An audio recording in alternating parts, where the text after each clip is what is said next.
स्मृति शक्ति का नाश हो जाना, खड़े होने में चक्कर आना, कमर दर्द करना, गांठ दर्द करना, पढ़ाई में मन न लगना, भोजन अपाच्य, भोजन न पचने लगना, चिड़चिड़ा स्वभाव हो जाना, जरा सी बात में किसी को कटु वचन बोल देना, ये सब बातें आने लगेंगी जो वीर शक्ति का ह्रास कर देते हैं। ये सब दोष आ जाते हैं। और वही 20-22 परिपक्व ब्रह्मचर्य और गृहस्थ में गया तो अब वो संतान उत्पत्ति क्रिया के बाद भी वो अस्वस्थ नहीं होगा, क्योंकि वो परिपक्व अवस्था होगी। चाहे गृहस्थ हो चाहे विरक्त हो, ब्रह्मचर्य अत्यंत अनिवार्य वस्तु है, अत्यंत अनिवार्य। शास्त्रों में आता है इतने वर्ष तक भजन किया, फिर स्त्री का सेवन किया तो पुत्र अमुख हुए, फिर ब्रह्मचर्य धारण किया, फिर ऐसे गृहस्थी का भी प्रयोग ऐसे थोड़ी कि पशुवत व्यवहार थोड़ी है, संयम पूर्वक रहते हुए तो गृहस्थी महामोद में मंगल में होती। सूरवीर भगवान के भक्त ज्ञानी वैरागी ऐसे प्रकट होते। माना परस्पर शरीर संयोग नहीं करते, पर आप अपने द्वारा कोई ऐसी चेष्टा भी न करें जो भगवत विमुख कर दे। यदि आप सावधान नहीं रहे, हमारे इशारे को नहीं समझे, तो न परमार्थ के लायक रहोगे न व्यवहार के लायक रहोगे। जो नियम संयम का त्यागी और भ्रष्ट आचरण वाला होता है, उसकी कभी दिनचर्या एक जैसी हो ही नहीं सकती, उसके हृदय में भगवत प्राप्ति का उत्साह हो ही नहीं सकता। वो किसी भी शास्त्र या गुरुदेव या संत की आज्ञा पर बहुत समय तक टिका रहे, ऐसा हो ही नहीं सकता। समझ लो इस बात को। एक जैसी दिनचर्या और शास्त्र और गुरु आज्ञा पर चलने वाला वही उपासक होगा जो भ्रष्ट आचरण नहीं करता। भ्रष्ट आचरण करता है तो राइट टाइम राइट समय में अपनी दिनचर्या कर ही नहीं सकता, केवल बकवास नहीं कर सकता। जो संयमी नहीं है, जो इंद्रियों पर शासन नहीं करता, वो परमार्थ का पथिक नहीं, केवल ड्रामा, केवल नाटक, दंभ, केवल उदर पोषण के लिए ये सब वृत्ति बाहिरी धारण करता है। चंदन लगाना, तिलक लगाना, भेष बनाना, शराब मत पीना, मांस मत खाना, पराई माता बहनों की तरफ गंदी दृष्टि मत करना और आधा आधा जपना। तो छाती चौड़ी करके घूमोगे, तुम्हें कोई बाल बाका नहीं कर पाएगा। अगर ये और संकल्प शक्ति, इतने बजे जगना है, इतना करना है, ऐसे चलना है, सब होगा। और जब ब्रह्मचर्य नहीं तो चाहे 1000 बार संकल्प करो, तुम्हारे काम में नहीं आएगा। ब्रह्मचर्य में अलौकिक अमानुषिक शक्ति जागृत हो जाती है। अमानुषिक ऐसा कैसे हो सकता है? हो सकता है क्योंकि ब्रह्मचर्य, क्योंकि भगवत मार्ग का प्रतीक है। उस शक्ति, उसकी शक्ति के सामने संसार को आश्चर्य असंभव जान पड़ता है। बाल्यावस्था का वीरपात बिल्कुल जीवन को नष्ट कर देता है। और यहाँ बच्चे खिलवाड़ में 2-2, 3-3 बार रोज, अब क्या होगा? उनका हड्डियों तक की सामर्थ्य नष्ट हो जाएगी। कुछ दिनों बाद देखना बंद हो जाएगा, ऐसे चौंधियाने लगोगे, खड़े होने में चक्कर आएगा, कमर दर्द करेगा, पैरों में टूटन बनी रहेगी, दिमाग में टेंशन बनी रहेगी, पढ़ोगे तो कुछ याद नहीं रहेगा, स्मृति नष्ट होने लगेगी, एक नास्तिकता छा जाएगी। अगर आप 5 वर्ष ब्रह्मचर्य रहे केवल इसलिए कि जो हमारी संतान हो वो बहुत देशभक्त, हरिभक्त, बलवान, विद्वान, ज्ञानवान हो, और आप नियम से दोनों भजन करो और 5 वर्ष बाद गर्भाधान करके संतान उत्पत्ति के शास्त्र सिद्धांत अगर वो महापुरुष न पैदा हो तो बताना।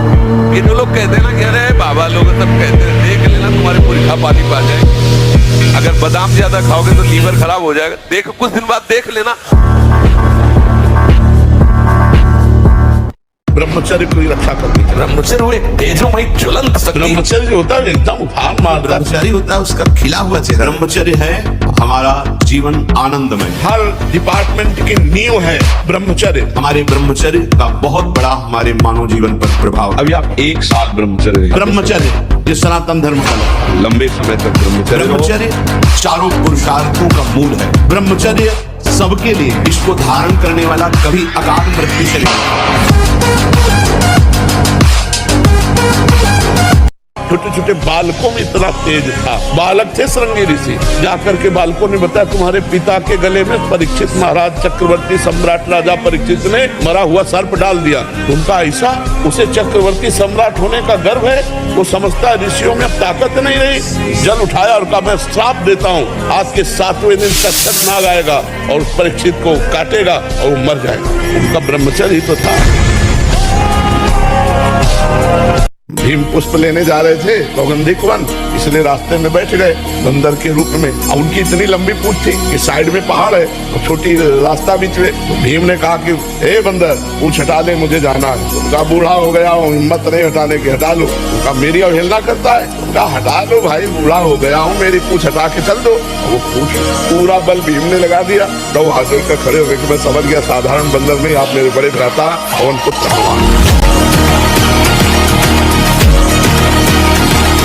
थोड़ी देर में सो जाना, थोड़ी देर में चेहरे बुझे हुए, काय अंदर कई प्रश्न उत्तर, अंदर कई वासनाएं, मिटा दो। इनको मिटाने के लिए अवसर मिला है। कड़ा जीवन, तपमय जीवन, हाँ, एक नियमावली, जो समय उठने का उसी समय उठे, जो समय का शयन का वही समय, जो आहार का बस ठीक आहार के समय थोड़ा आहार ले लो। कम ब्रह्मचर्य नजर आता है। ब्रह्मचारी हो, बोले ब्रह्मचारी चश्मा लगा, ब्रह्मचारी ब्लड प्रेशर की गोलियां खा रहे, ब्रह्मचारी मच्छर नहीं उड़ रहे ऐसे, और ब्रह्मचारी लारवेरी नाम भले ब्रह्मचारी, भाई हमें तो नहीं पता कि ऐसा भी ब्रह्मचारी हो। ब्रह्मचारी मतलब ज्वलंत शक्ति। जहां वो पेशाब करने के लिए जोर लगाते हैं तो वीर स्खलित होने लगता है थोड़ी थोड़ी मात्रा में। ये हस्त मैथुन करने वालों का प्रधान चिन्ह है। इसका परिणाम यहां तक हो सकता है कि पुरुषत्व का नाश होकर नपुंसकता आ सकती है। ब्रह्मचर्य निश्चित मानो एक बहुत बड़ी सामर्थ्य है, बहुत बड़ी सामर्थ्य। इस पर विश्वास करो, थोड़ा ब्रह्मचर्य पर ध्यान दो। चाहे जो हो, गृहस्थ हो, बच्चे हो, कोई भी हो, अगर आप ब्रह्मचर्य पर ध्यान देंगे तो आपका सब कुछ बनने लगेगा। स्वार्थ परमार्थ सब आपके हाथ में आ जाएगा। और आप ब्रह्मचर्य से खिलवाड़ करते हैं तो प्रमाद, निद्रा, आलस्य, नाना प्रकार के मानसिक दंड, बेमतलब कल्पना दुख की होना, बेमतलब कल्पना भय की हो जाना, उससे भयभीत होकर डिप्रेशन में पहुंच जाना, ये सब उसके लक्षण है। जब हमारा लक्ष्य होता है संसार, तो तुम चाहे जितना वेद पढ़ लो, शास्त्र पढ़ लो, सत्संग सुन लो, आपको पाप से कोई बचा नहीं सकता। लिख लो एक बार, दिमाग में बैठा लो। यदि आपका उद्देश्य संसार है, शरीर सुख, शरीर आराम, शरीर भोग, मान प्रतिष्ठा, यश कीर्ति, इसे संसार कहते हैं, तो आप पाप से बच नहीं सकते। और यदि उद्देश्य आपका भगवत प्राप्ति है, तो चाहे वर्तमान में आपसे पाप क्यों न हो रहा हो, आप धैर्य धारण करना, आप निष्पाप हो जाएंगे, आप महात्मा बन जाएंगे। ये भगवान के वचन।